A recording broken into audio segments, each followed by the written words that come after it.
bem-vindos a mais um Católico Você Sabia?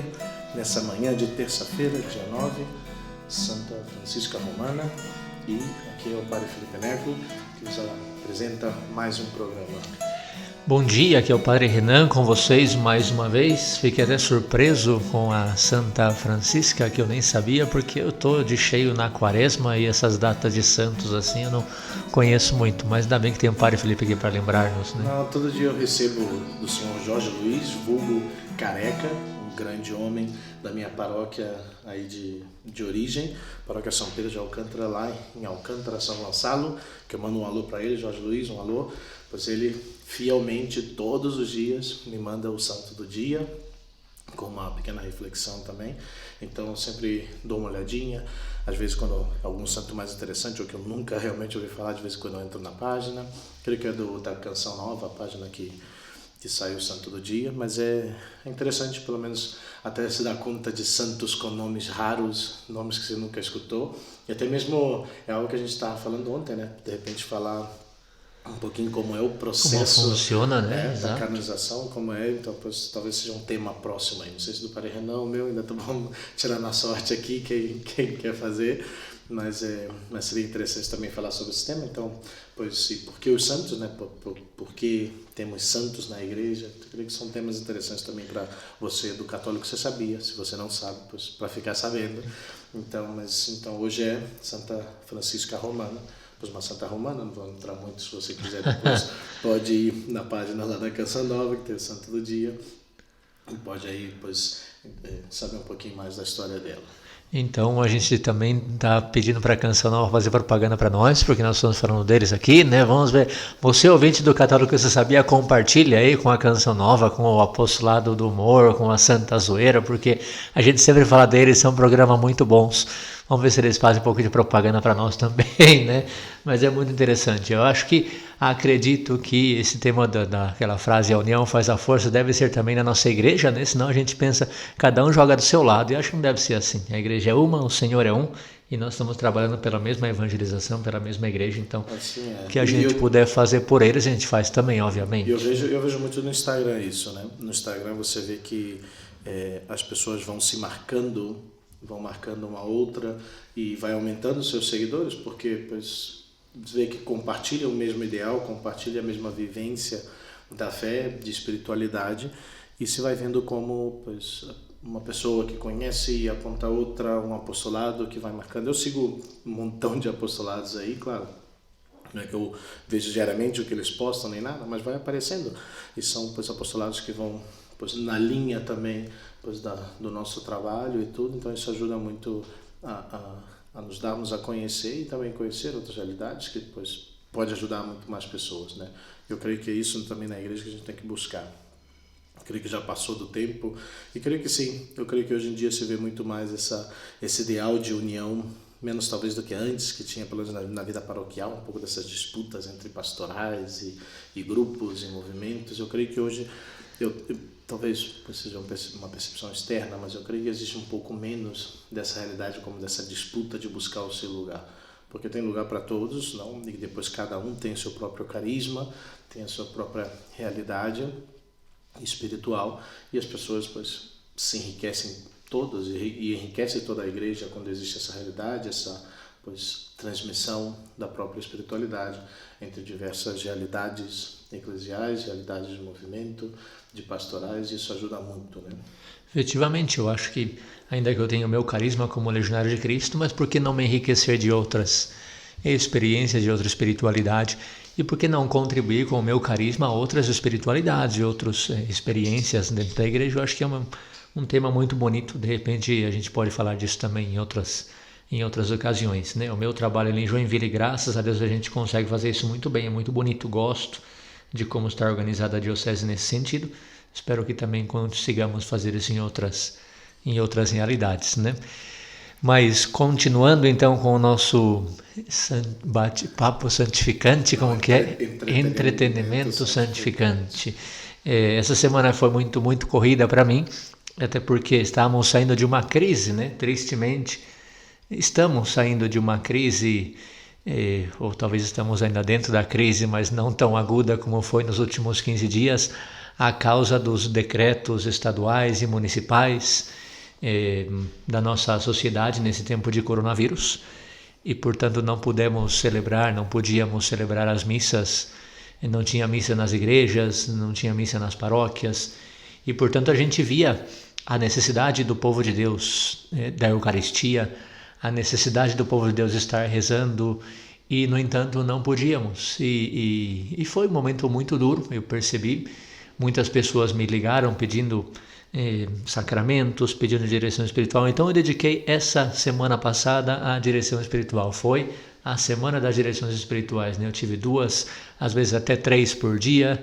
Então não foi assim, não tenho muita coisa que contar mais do que o Padre Renan fez lá em Joinville. Eu estive na terça-feira em Piém, trabalhando e visitando famílias, atendendo em direção, para a gente organizar um pouco o nosso trabalho na cidade de Piém, dentro do que eu possa, né? Até porque me caiu um pouco de surpresa esse trabalho aqui na Diocese São José dos Pinhais, no caso, né, Piém. Eu estou trabalhando em Joinville, então imagina vocês, né, a minha correria, mas estamos tentando.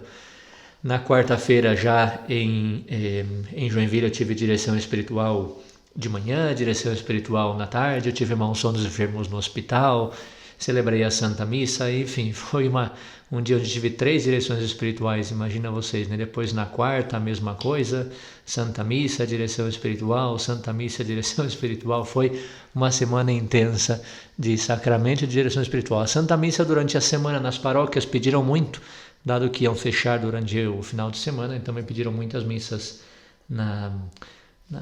durante a semana, né? E isso fez um pouquinho essa semana ficar enxuta de atividades, fora o que é, graças a Deus, o que é muito ministerial, né? A atenção espiritual das pessoas, sacramento, confissão, unção dos enfermos e a Santa Missa. Assim eu acho que eu posso resumir toda a minha semana. Não sei se o Padre Felipe teve um pouco mais de variação, de variedade, porque, padre, essa semana então foi muito sacerdotal, como sempre, não teve nada diferente. Pois é, realmente não tive muita coisa diferente, mas foi muito bonito poder levar o sacramento nessas circunstâncias difíceis da nossa vida. Para mim foi bastante parecido, talvez não tão intenso, tive um pouco menos de direções espirituais, mas tive 2 atendimentos por aqui no seminário, se não me equivoco, na quarta e na quinta, ou terça e quarta. Tive 2 atendimentos online, não sou muito fã dessa modalidade, verdadeiramente, mas não vou nem chamar de direção espiritual, foram de ajudas, né? De ajudas talvez pontuais, uma realidade uma dúvida, ou uma realidade da situação da vida que as pessoas estão passando. Então foi mais bem uma ajuda, né, para essas pessoas, um diálogo espiritual. Claro que a gente tem que entrar também nesse tema da direção. Temos muitos temas que tratar ainda, mas um deles também é a direção espiritual, para também poder complementar e enriquecer o entendimento também dessa realidade. Mas foi uma ajuda também que fiz online também. Não, como falei, não gosto muito dessa realidade, porque não é o mesmo você poder falar frente a frente, ver a reação das pessoas, acompanhá-las. É algo que é bastante diferente, né? Mas tive também esses 2 atendimentos, e depois no final de semana, assim, como foi a primeira sexta-feira do mês, primeiro sábado do mês, aí o pessoal do Instituto do Santo Atanásio, pois eu tenho já mais ou menos como compromisso estar celebrando para eles. Eles têm um centro onde eles realizam as atividades dele, uma realidade mais não diretamente da igreja. Ele é um instituto laico, por dizer assim, mas que trata desse aspecto da formação e também da produção de livros. Então celebrei aí a missa para eles, um grupo pequeno. Celebrei a missa no rito extraordinário para eles, que me pedem sempre, e na sexta e no sábado. E aí também nos deixaram um presentinho que a gente vai abrir aqui, deixar um presentinho de agradecimento e tudo. Vamos filmar para colocar depois no Instagram. Assim você vê nosso estúdio também, como que é, cheio de... Nem faz tanta falta que grave não, mas tudo bem, mas eles deixaram esse presentinho para nós, que, se eu não me equivoco, é a última publicação deles. Eles fizeram aí essa vaquinha que fazem para juntar venda antecipada, não sei como se chama muito bem, mas aí creio que essa é a última publicação. Se eu não me equivoco, vamos ver qual é aqui, se é que eu estou pensando. veio com bastante coisa, mas eu creio que essa é mesmo. Os livros aqui a gente ajuda a promover também, como eu estava falando, né? Promover as diversas realidades, diversos grupos. E também dentro desse período também tenho visto como tem surgido muitas editoras católicas fazendo produções de livros mais antigos ou livros mais novos também, mas que enriquece muito, pois para os católicos, né, enriquece muito na sua leitura, no seu conhecimento da fé também. E aqui tem da devoção ao Papa, eu já conheci esse livrinho, creio que até eu tenho um já por aí, ou já dei de presente para alguém, para Frederick William Faber. Depois deixaram os marcadores de páginas. Depois foi o último, A Presença Real, sobre a Eucaristia, São Pedro Julião Eymard, que são 3 livros, é a biografia dele, A Presença Real e outra do Frederick William Faber também, Santíssimo Sacramento, sobre a realidade eucarística. Então, aí, muito obrigado, pessoal do Santo Atanásio. Realmente bastante também bonito, capa dura, tudo. Pois aí vocês podem depois buscar isso tudo Santo Atanásio e poder aí também depois adquirir esses materiais preciosos aqui, que vai enriquecer nossa biblioteca aqui também. E pois essa foi a missa aí. Depois também celebrei outras missas em São José dos Pinhais, estava aberto para 15%. Então lá na paróquia Bom Jesus, que eu vou praticamente toda semana, o padre pediu, eu celebrei também 2 missas aí. E depois no domingo eu celebrei aqui, pois próximo aqui no colégio aqui, para um grupo seleto assim de pessoas que pediram e vieram aqui para a celebração da missa dominical. Mas assim foi um pouco essa semana e pois nada, vamos para o tema, porque vamos começar. Vamos retornar, né? Vamos retornar e terminar pelo menos a primeira parte, né, do catecismo. Como sabem, eu desde um pedido que me foi feito na cidade de Guaramirim, sobretudo, mas depois também pessoas de Joinville começaram a ver e disseram que estava muito interessante e era para eu continuar, mas no mês de janeiro eu tinha um pouco mais de tempo, agora para mim está mais difícil, né? E foi um pedido de fazer umas formações sobre o catecismo da Igreja Católica para apresentar, sobretudo a catequistas e a pais, né, que querem ensinar sua fé aos filhos. De repente não conhece muito do catecismo da igreja, e esse livro de cabeceira aqui, nosso, do Católico Você Sabia. Eu comecei essas lives e depois trouxe aqui também para os episódios do Católico Você Sabia, e a gente já falou sobre a primeira parte do catecismo, né, o creio. Nós falamos sobre, já apresentamos sinteticamente o conteúdo do creio no que diz respeito a Deus. Então, creio em Deus Pai, creio em Deus Filho, creio em Deus Espírito Santo. E essa foi a última parte que a gente viu. Agora vamos entrar na segunda parte do creio, que são aquelas verdades reveladas por Deus, que nós também cremos, né? Então, creio na igreja, creio na comunhão dos santos, na remissão dos pecados, na ressurreição da carne e na vida eterna. E concluímos com o amém, que também no catecismo, no creio, é muito importante. Então eu espero ser de ajuda. A gente hoje tenta terminar, ou vamos terminar, né, essa primeira parte do creio, lembrando que se trata de uma apresentação. Alguns temas a gente fala mais, outros fala menos, mas é uma apresentação. O importante é que você pegue esse livro na mão, estude, conheça a sua fé. Se você é catequista, se você é pai, se você é jovem, se você vai falar alguma coisa numa aula de catequese ou num grupo de jovens, o livro principal deve ser o Catecismo da Igreja Católica. E esse tem que ser o nosso pedido aqui para você. A gente apresenta para que você saiba o que está ali de conteúdo tão importante para a nossa fé, mas depois vai lá, estuda, vai lá e aprofunda, né? Então é muito importante. Aqui damos um esboço, mas depois você pode aprofundar mais nessa matéria. Então, creio na igreja. É essa profissão de fé que nós rezamos no creio. A palavra igreja significa convocação, vem do grego eklesia, e designa o povo reunido, o povo convocado, o povo chamado por Deus. É o povo de Deus que vemos no Antigo Testamento. Nesse sentido, a igreja é o novo povo de Deus. Por isso se pode dizer que desde a criação, tudo isso eu estou comentando coisas que saem no Catecismo da Igreja Católica, nessa parte do creio, ali creio na igreja. Desde a criação, já existia a igreja, porque desde sempre Deus quis ver os homens todos reunidos em seu nome e para dar-lhe glória. Então, com o pecado, o homem se afastou e Deus mandou o dilúvio, convocando o povo na arca. É uma convocação também do povo de Deus na arca, sob a guia de Noé. Convocou o povo sob a guia de Moisés, convocou o povo numa nova terra, no templo e, finalmente, na plenitude dos tempos, convocou o povo em Cristo. Então a gente vai repassando toda a história da salvação, toda a economia da salvação e percebe que a nossa fé é uma fé de um povo que foi escolhido por Deus, chamado por Deus e convocado a estar reunido em seu nome para dar-lhe glória. A nossa fé na igreja, portanto, nos ajuda a ver que desde sempre existiu o povo escolhido por Deus. Essa é a igreja. A igreja é o novo povo de Deus. Quando a gente diz, portanto, creio na igreja, eu estou dizendo que creio no povo de Deus reunido, creio naquele povo que Deus escolheu desde sempre, desde a criação, que já chamava o povo a estar unido em seu nome. Talvez o que mais nos interessa aqui para a sua formação, você do católico, você sabia, é aprofundar mais nas realidades, nas propriedades da nossa igreja. Você sabe que a gente diz no creio na igreja una, santa, católica e apostólica. E, portanto, muita gente não sabe o que significa ser una, ser santa, católica e apostólica.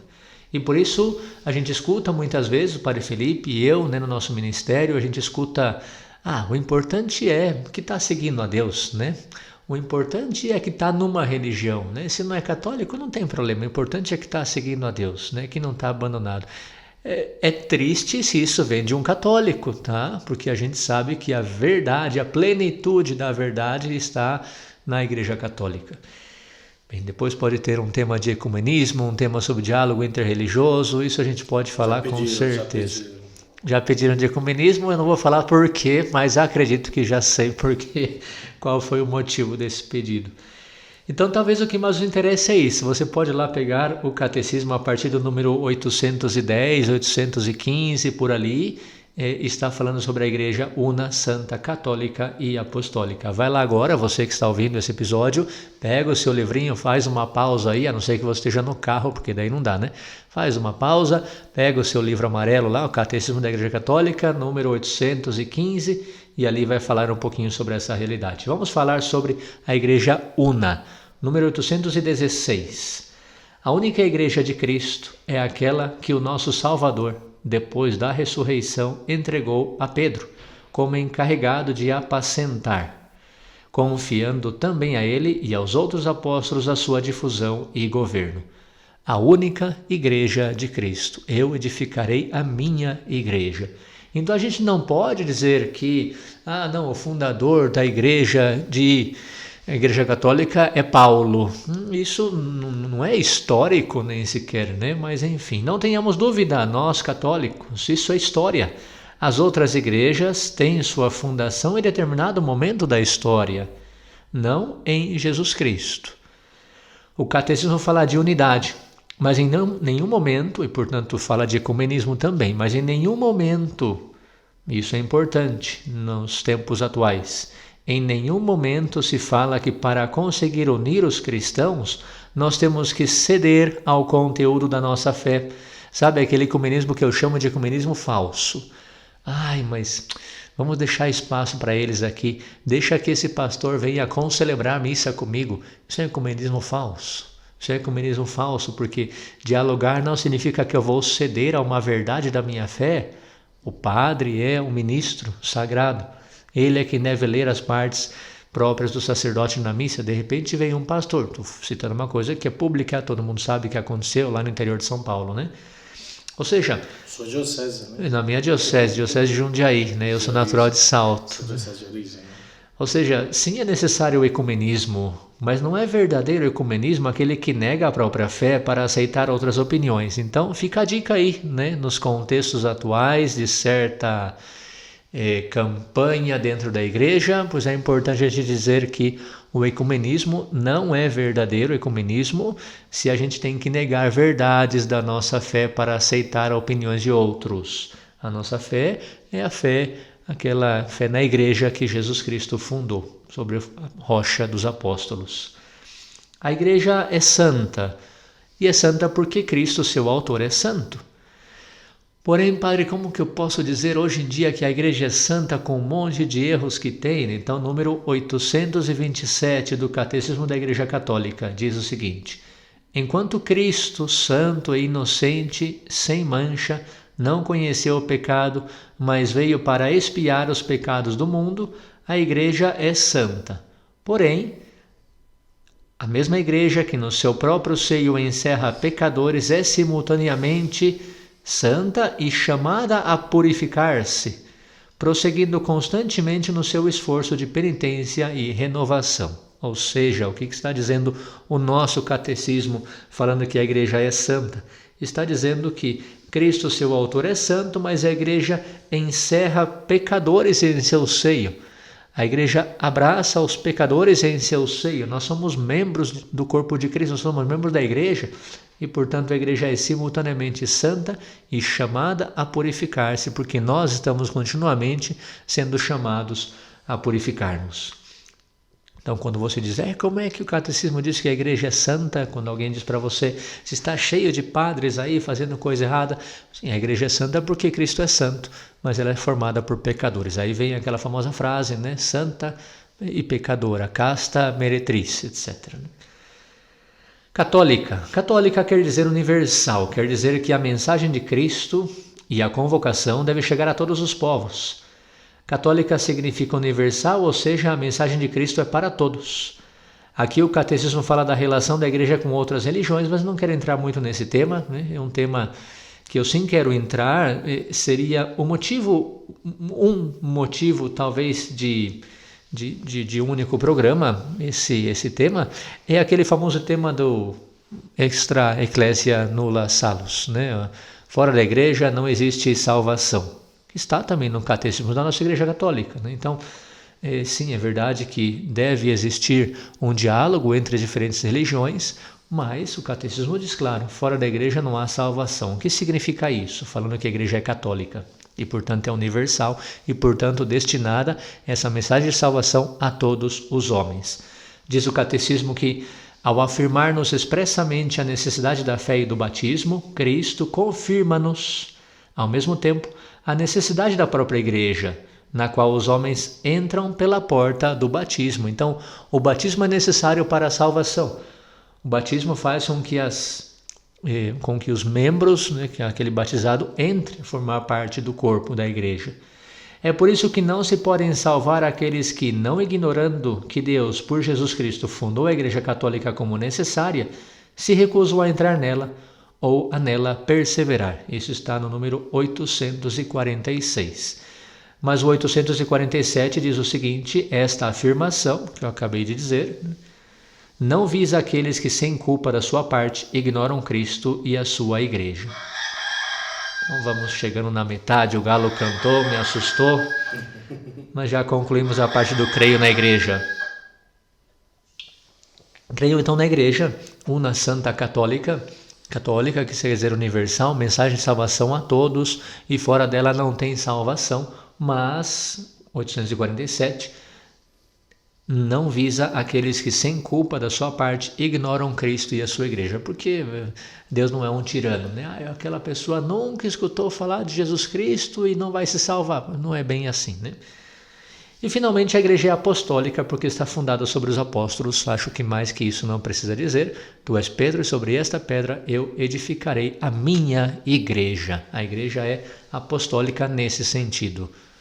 Antes do padre talvez passar já para outra realidade. Vamos para a comunhão dos santos. É importante, estava vendo aqui que essa mesma realidade dentro do catecismo está englobada no capítulo 3º dessa primeira parte, que fala sobre o Espírito Santo.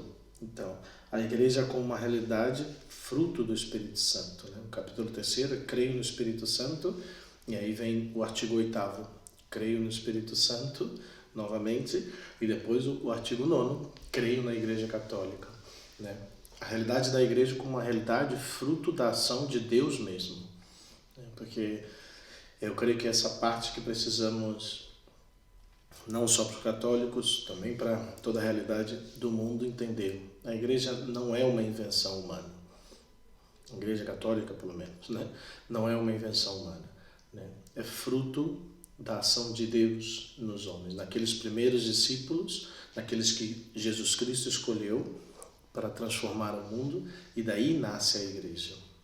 A igreja é como uma realidade vinda de Deus, a ação do Espírito Santo nos homens, nas pessoas que reúnem essa realidade e formam a igreja. Não a igreja, as paredes, um templo.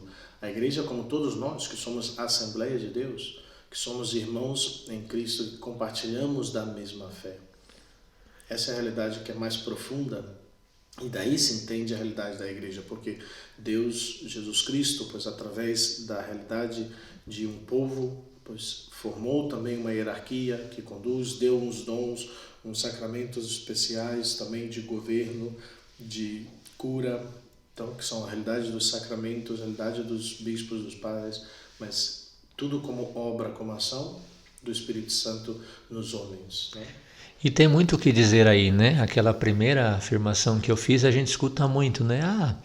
Ele não é católico, mas o importante é que está em algum lugar, né? E católicos dizerem isso. Se outra pessoa diz, tudo bem. Então, o convite aqui é você católico agora, pega ali o seu catecismo, abre nessa parte da igreja e veja a riqueza que tem nessa nossa igreja. Obviamente é fundada sobre Jesus Cristo, fundada por Jesus Cristo, e ela é também revelada, né? A revelação é o povo de Deus que foi preparado lá no Antigo Testamento e chegou ao cumprimento aqui no Novo Testamento até os dias de hoje. E é bem importante, né? Para o que o Renan colocou, não? Essa é a nossa fé. Não? O número 750 deixa bem claro isso. Crer que a igreja é santa e católica e que é una e apostólica é inseparável da fé em Deus Pai, Filho e Espírito Santo. Se cremos em Deus como Pai, Filho e Espírito Santo, temos que crer na igreja una, santa, católica, apostólica. Então, é inseparável a realidade da nossa fé em Deus, da nossa realidade da nossa fé na igreja. Talvez para aquele que não é católico, pode sim, claro, tem opiniões diferentes. Para nós católicos, se cremos em Deus, nós cremos na igreja, né? Vai unido, né? Depois talvez alguma parte sobre apologética pode entrar muito isso, né? O tema das fundações das diversas igrejas, enfim, a gente pode pensar num tema como esse também, vai ser interessante, né? Falar defesa da própria fé diante de tantas seitas e outras religiões que existem aqui no Brasil especificamente, né? Vamos entrar então na comunhão dos santos. Nós, depois de professar a nossa fé na igreja, nós rezamos no creio todo domingo, creio na comunhão dos santos. Sabem que é uma realidade muito bonita da nossa igreja. Eu não vou me deter muito, mas é uma realidade da nossa fé, porém eu percebo que é pouco falada esse tema da comunhão dos santos. Eu não sei o Padre Felipe, mas eu percebo que, confesso que eu como padre, não tenho pregado muito sobre a comunhão dos santos, né? Está muito bem explicado no catecismo, quando diz que a igreja é comunhão dos santos. Mas eu confesso que é um tema que a gente fala pouco, e tomara que abra um pouco o apetite, ainda que eu vou ser muito breve, basicamente vou citar 2 números aqui do catecismo. O número 947 diz o seguinte: uma vez que todos os crentes formam um só corpo, o bem de uns é comunicado aos outros. Olha só que riqueza tão bonita esse número, né? Os bens de uns é comunicado aos outros, ou seja, a sabedoria, a santidade, as virtudes de um, as graças que um recebe ajudam a santificar todos os membros da igreja. Então, por isso que quando uma pessoa está rezando fervorosamente na sua adoração lá na China, eu estou recebendo graças aqui também, porque essas graças vão a toda a igreja e, portanto, ao corpo da igreja e, portanto, aos seus membros e a todos nós, né? Número 948 diz o seguinte, o que significa a comunhão dos santos. A expressão comunhão dos santos tem, portanto, 2 significados estreitamente ligados. Primeiro, comunhão nas coisas santas e segundo, comunhão entre as pessoas santas. Comunhão, obviamente, significa estar unidos. Todos estamos unidos e partilhamos os bens. Aqui, sobretudo, os bens espirituais, né? Comunhão nas coisas santas, como as graças, como a presença eucarística, como as virtudes, e comunhão entre as pessoas santas, todos nos sentimos unidos. É por isso que um pecador, também nesse sentido, né, não faz mal só a Deus e a si mesmo, mas também a toda a igreja, e portanto a todos nós. E por outro lado, um santo ajuda a santificar toda a igreja e a santificar todos os seus membros. Basicamente, esse tema da comunhão dos santos é muito bonito pensar que a santidade de um é a santidade de todos. mas também o pecado de um machuca todos os membros e, portanto, machuca a todos, né? Creio na remissão dos pecados. Aqui também é um tema muito bonito que a gente vai falar depois, já falou muito, mas vai falar também quando entremos no tema dos sacramentos. Quando professamos a fé no perdão dos pecados, o catecismo nos remete ao Evangelho, onde Jesus confere tal poder aos discípulos. João capítulo 20, versículo 22. Recebei o Espírito Santo. Àqueles a quem perdoardes os pecados, ser-lhes-ão perdoados, e àqueles a quem os retiverdes, ser-lhes-ão retidos. Ou seja, Jesus mesmo conferiu o poder aos discípulos de poder perdoar os pecados. Os discípulos conferiram depois, de geração em geração, aos seus discípulos, aos sacerdotes, aos bispos, até chegar a nós, ministros sagrados.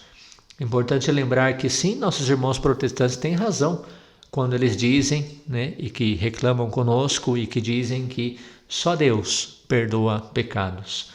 O Catecismo da Igreja Católica, no número 987, diz isso, e é verdade o que os protestantes dizem. Olha só como eles conhecem bem a nossa fé, né? Só Deus perdoa pecados. E o Catecismo diz o seguinte: os sacerdotes e os sacramentos são só instrumentos.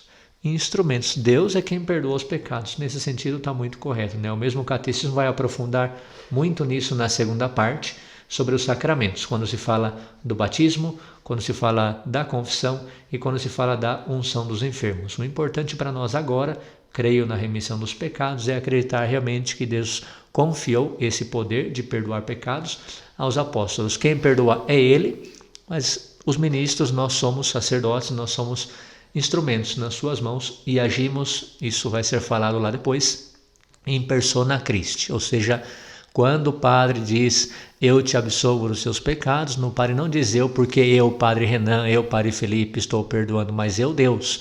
É Jesus quem está ali, em persona Christi, o sacerdote age e, portanto, eu, Jesus, te perdoo dos seus pecados, etc. Né? O que a gente acredita, essa é a nossa fé.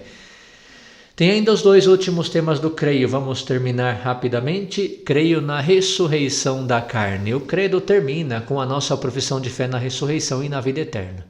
Como Cristo ressuscitou, também nós ressuscitaremos. E quando falamos ressurreição da carne, quer dizer que também nossos corpos ressuscitarão. Nossa, padre, que legal! Eu sabia que, claro, a gente tem a ressurreição, que quando a gente morre a nossa alma vai direto porque é eterna. Isso não é ressurreição, a alma é eterna. Isso é uma realidade, né? Se a alma é eterna, a alma é espírito, portanto ela não morre, ela não tem corrupção, não tem matéria. Porém o corpo sim. Então o corpo fica. O que é a morte? Né? De fato, nessa parte do catecismo eu não vou falar, mas se fala também sobre a morte, o sentido da morte cristã. Né? O que é a morte? A morte é a separação da alma e do corpo. O corpo fica, porque a matéria se corrompe, e a alma, que é espiritual, ela é eterna, ela vai para o seu destino eterno. Esse corpo também fica aqui esperando a sua ressurreição. Como Cristo ressuscitou, também nós ressuscitaremos. E creio na ressurreição da carne, quer dizer, creio na ressurreição dos nossos corpos. Isso está amplamente atestado em textos da Sagrada Escritura, e nós temos aqui essa realidade também no catecismo. Aqui surgem, claro, algumas perguntas. As perguntas sobre como será, quando terei esse mesmo corpo, quando será, né? Se eu terei esse mesmo corpo que eu tenho agora, se seria um pouco mais bonito. Eu desejo que na minha ressurreição eu seja um pouco mais magro e bonito. Esse é o meu sonho, né? Eu estou feliz de ser gordinho. Já desisti de ser gordinho, feliz é maravilhoso, né? Mas se a gente pode mudar um pouquinho, pelo menos para estar no céu, né? Seria mais bonito. Mas enfim, tudo isso nas mãos de Deus. O catecismo fala que todos ressuscitaremos para a vida ou para a condenação, né? E diante da pergunta como, o que nós sabemos é que será nosso mesmo corpo, mas em um estado diferente, em um estado que a igreja chama de um estado glorioso. Então a ressurreição da nossa carne, ela vai ser esse mesmo corpo que eu tenho hoje, que vai ressuscitar, porém em um estado diferente, em um estado glorioso. O que significa esse estado glorioso, a gente realmente não sabe. Nós conhecemos, né, diz o catecismo, ali no número 1000 do catecismo, conhecemos pelo exemplo de Cristo, algumas propriedades do corpo glorioso, porque Jesus ressuscitou também no corpo e ficou com um corpo glorioso. O que significa isso? Bom, nós conhecemos, por exemplo, pelo Evangelho que as chagas continuaram no corpo de Cristo. Nós conhecemos que os discípulos puderam tocar nesse corpo, mas nós também conhecemos que esse corpo não estava limitado a espaço e tempo, porque Jesus, diz o Evangelho, estando fechadas as portas por meio dos judeus, Jesus entrou na casa onde eles estavam. Então, quer dizer, será que o corpo glorioso pode atravessar paredes? Pode estar simultaneamente em um lugar, mas depois vai no outro? Enfim, né? Conhecemos algo desse estado glorioso do nosso corpo pela ressurreição de Cristo. Agora, o número 1000 do Catecismo diz o seguinte, que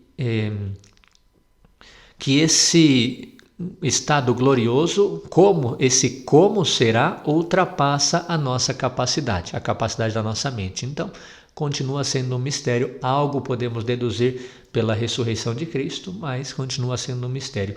E sobre o quando será essa ressurreição, nós sabemos que será no último dia, está também amplamente atestado na Sagrada Escritura, no último dia, na parousia, na vinda de Cristo para julgar os vivos e os mortos. Como eu falei, nessa parte também o Catecismo dedica alguns números a falar sobre o sentido da morte para um cristão, mas vamos deixar para outro episódio esse tema. Falar só sobre a morte será interessante também, como viram, né? Por isso que eu gosto de tratar o tema do catecismo, porque do tema geral do catecismo nascem muitos outros, né? Então já falamos sobre a morte, sobre a comunhão dos santos e tantos outros temas que a gente pode falar aqui também em um episódio só disso, né? Sobre a igreja, sobre ecumenismo, enfim. A gente está só no artigo da igreja, né? Esse é um artigo com vários parágrafos, então pois é muito material até mesmo para poder tratar em um só programa, pois que dar realmente uma visão geral do catecismo e depois com diversos programas a gente vai estar em si tratando um que outro tema, né? Voltando nesses temas. E finalmente, o último apartado do creio que nós rezamos todo domingo e que está ali no Catecismo da Igreja Católica, creio na vida eterna. Número 1022 do Catecismo. Ao morrer, cada homem recebe na sua alma imortal a retribuição eterna num juízo particular que põe a sua vida em referência a Cristo, quer através de uma purificação, quer para entrar imediatamente na felicidade do céu, quer para se condenar imediatamente para sempre. Então, esses são os 3 destinos da nossa alma. Um destino, podemos dizer, passageiro, que é um destino de purificação, e 2 destinos já eternos, né? O céu e o inferno. É maravilhoso falar do céu, e é o que dá sentido à nossa vida, cheia de dificuldades, mas é também simples de entender. Para os que estiverem perfeitamente purificados, vão diretos ao céu, né? Não é tão complicado entender que existe o céu. Nós desejamos, dado que nossa vida é cheia de problemas, nós desejamos um destino eterno que seja feliz, alegre, que me realize plenamente. Então a gente acredita no céu. O difícil é entender quem não está purificado e ainda precisa de uma purificação, né? O famoso purgatório, que a gente chama na tradição da igreja. Bem, ainda que seria tema para todo um programa, né, sobre o purgatório, cito o que diz o Catecismo no número 1030. Os que morrem na graça e na amizade de Deus, mas não de todo purificados, embora seguros da sua salvação eterna, sofrem depois da morte uma purificação, a fim de obterem a santidade necessária para entrar na alegria do céu. Obviamente, para entrar no céu devemos estar perfeitamente purificados, porque no céu não existe imperfeição. E às vezes nós morremos sim na graça e na amizade de Deus, mas imperfeitamente purificados. Ainda a gente precisa purificar alguma coisa. Então Deus nos oferece ali o purgatório para ser purificados e assim nossa alma poder chegar ao céu. A diferença entre o inferno e o purgatório enquanto a sofrimento é que o sofrimento do purgatório a gente tem uma esperança porque sabe que vai para o céu, é uma certeza. Estamos sendo purificados para entrar no céu. E o inferno, pois é a condenação eterna e portanto já não tem volta. Finalmente, sim, acredite, ainda que está fora de moda falar, ainda que pouca gente fala, ainda que mesmo na igreja os padres não falam, não sei se acreditam muitas vezes, né? Desculpa o desabafo, mas número 1033 do Catecismo da Igreja Católica, Morrer em pecado mortal sem arrependimento e sem dar acolhimento ao amor misericordioso de Deus significa permanecer separado dele para sempre por nossa própria e livre escolha. E é este estado de autoexclusão definitiva da comunhão com Deus e com os bem-aventurados que se designa pela palavra inferno. Autoexclusão. Nós escolhemos livremente nos afastar de Deus e seguir a nossa própria vontade. E, portanto, ao morrer nesse estado, dado que eu escolhi me afastar de Deus, o destino da minha alma é eternamente longe de Deus. Que sofrimento, que tristeza. Rezemos para que as almas não cheguem a esse estado. Também foi o que pediram os pastores de Fátima, né? Nossa Senhora de Fátima pediu aos pastores que rezassem pela conversão dos pecadores para que não cheguem a esse lugar terrível, esse lugar tremendo, também amplamente atestado na Sagrada Escritura. Conclusão, portanto, né? Existe, portanto, uma vida eterna, um céu, mas também existe uma condenação. Conclusão da nossa primeira parte ali do catecismo, que é a profissão da fé, o creio. O creio termina com a palavra amém. E a palavra amém vem da mesma raiz da palavra crer. Amém no final do creio significa também dizer eu creio. Então nós começamos dizendo creio e terminamos dizendo creio. Uma vez que professamos todo o conteúdo da nossa fé, concluímos dizendo que em tudo isso eu acabei de falar, eu creio. Assim concluímos, portanto, essa primeira parte do Catecismo da Igreja Católica. Como já temos falado, cada apartado pode ser um elemento de estudo e aprofundamento. Eu não sei como vamos dar continuidade, se eu entro nos sacramentos agora, se deixo para falar depois, enfim, né? Mas pelo menos saiba você que essa nossa fé é muito rica e que tem um grande conteúdo. Acho muito interessante o conhecimento do conteúdo dos mandamentos, até porque, né? Muita gente diz, não, padre, eu creio em Deus, claro que eu creio, eu rezo todos os dias, mas depois tem que ir na missa todo domingo.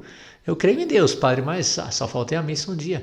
Eu creio em Deus, mas por que eu não posso morar junto com o meu namorado? Eu creio em Deus, mas, enfim, né? Às vezes falta conhecimento da fé na parte da vivência, não tanto do creio. Ainda dentro desse tempo de quaresma providencial, que hoje tenhamos visto o perdão dos pecados. Estou repetindo muito isso, né? Sei que já tenho falado aqui também, mas eu repito, quaresma é um tempo de volta para Deus. Volta, portanto, a sua fé. Volta você a renovar hoje a sua fé, rezando creio em algum momento do seu dia, né? E que esse perdão dos pecados, um Deus que sempre nos dá uma segunda chance, um Deus que sempre me acolhe no seu amor misericordioso, que esse perdão dos pecados passa através do ministro e do sacramento da reconciliação. Não podemos, portanto, rezar o credo que acabamos de concluir essa apresentação e depois nunca nos confessarmos, dado que eu estou testemunhando minha fé, mas depois não a vivo. Então, não só nesse campo, mas em todos, fica de novo a dica, aproveitemos a quaresma, buscar esse perdão de Deus que temos em nossa fé católica, essa grande riqueza, creio, na remissão dos pecados. E vamos aproveitar também essa quaresma, que é um tempo de volta para Deus, para renovar a nossa fé. Então espero que tenha ajudado. Como vem, tem muita matéria, muita riqueza, mas que sirva também de abrir o apetite para posteriores aprofundamentos aqui nesse tema do credo. Realmente essa parte, talvez eu até digo que é a parte talvez mais densa em termos de estrutura, até mesmo que são 12, 13 artigos, 12 artigos dentro dessa segunda sessão, dessa primeira parte da segunda sessão, né, que estamos vendo. Então é muito material. Começa lá o artigo 1º, creio em Deus Pai, depois o artigo 2º, que vai ser creio em Jesus Cristo, e depois tem vários artigos ainda dentro de Jesus Cristo, e depois até o artigo 8º, que eu creio no Espírito Santo, que vimos na outra, que o Padre Renan deu na outra ocasião. Então, ele deu um resumão de Jesus Cristo e ainda meteu o Espírito Santo ali junto e deixou essa última parte dessa segunda sessão no artigo 9, né, sobre a Igreja Católica, que termina depois o 10, 11 e 12, sobre a remissão dos pecados e a ressurreição da carne na vida eterna.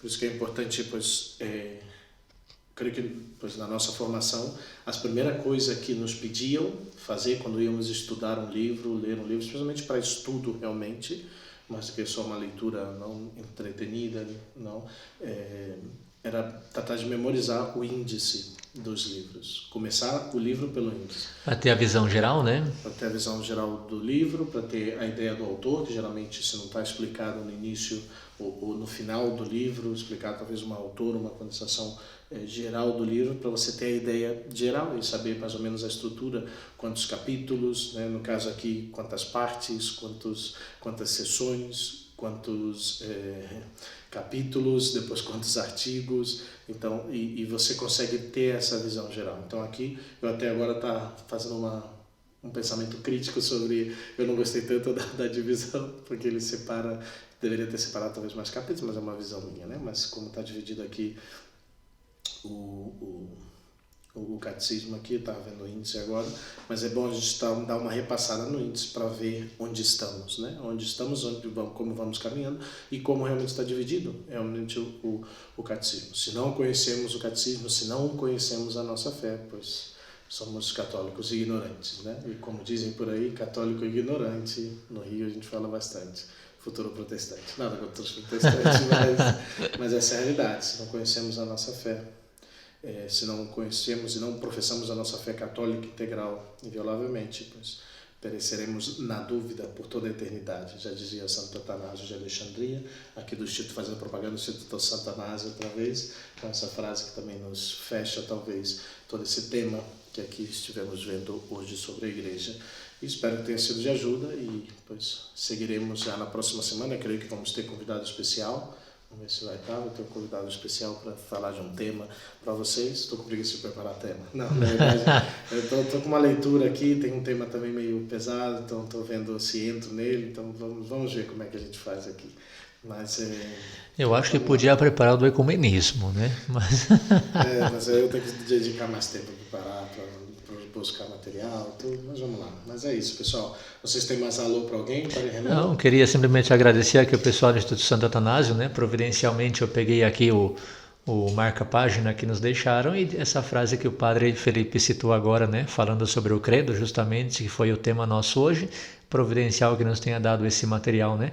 Aquele que não professar a fé católica perecerá, sem dúvida, por toda a eternidade. E veja que interessante também que, falando sobre a fé, né, como nós percebemos hoje que padres, bispos, né, católicos, muitos de nós, né, na nossa igreja, mesmo que vão na missa, etc., mas perderam a fé nos sacramentos, perderam a fé na presença real, que é matéria de 2 dos livros que nos deixaram aqui. Então, quero agradecer a providência de Deus sempre ao Instituto Santo Atanásio que nos fez esse presente e são grandes amigos aqui do nosso podcast também Católico Se Sabia.